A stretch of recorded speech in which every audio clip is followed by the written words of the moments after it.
Assalomu alaykum hurmatli yurtdoshlar. 14-iyun donorlar kuni. Hozirgi kunda muhtaram prezidentimizning 348-buyruqlariga asosan, qarorlarga asosan donorlik masalasida ko'p talabalarimiz, ko'p xalqimiz kasallarga beminnat xizmat qilish maqsadida qon topshiryapti. Men Buxoro davlat tibbiyot instituti kafedra mudiri Muslima Xanima Abdullayevaman. Respublika shoshilinch ilmiy markazidamiz. Ginekologiya bo'limida qanday darajada kasallarga qon kerakligini shifokorlardan va kasallik o'zidan biz isbotlab beramiz, ko'rsatamiz. Nafsiy Muslima, kasalingizning ahvoli yaxshimi? Sizning shifokorlik amaliyotingizda donorlik kerak bo'ladimi?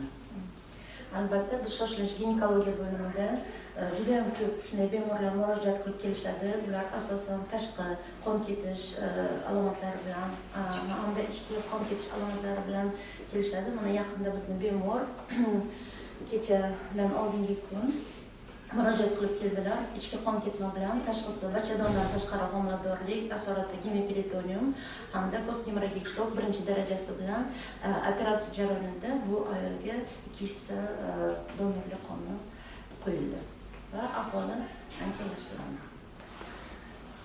Yuqorida savollaringizda shifokorlik amaliyotlarida ko'pincha qaysi guruhdagi qon kerak bo'ladi?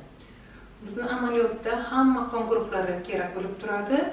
Ko'pincha mana shu manfiy qon donorlik qonlari bizga ozgina zarur bo'ladi. Zarurroq. Juda, chunki manfiy guruhdagi qon insonlar kam uchraydi. Shuning uchun demak, agar kasallar kelsa, shunga ehtiyoj yuqori.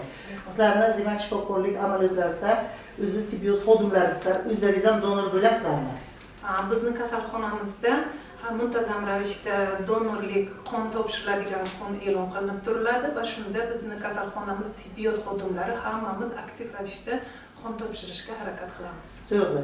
Hozirgi kunda respublikamizda barcha xodimlar, faqat tibbiyot xodimlari emas, hamma barcha yurtdoshlarimiz 60 yoshgacha bo'lgan, 18 dan 60 yoshgacha bo'lgan insonlar qon topshirishga, donorlik bo'lishga haqqi bor. Faqatgina ularda surunkali kasalliklar va izsiz kasalliklar hamda yuqumli kasalliklar bo'lmasa.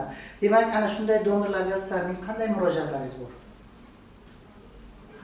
Avvalambor tashakkur deymiz.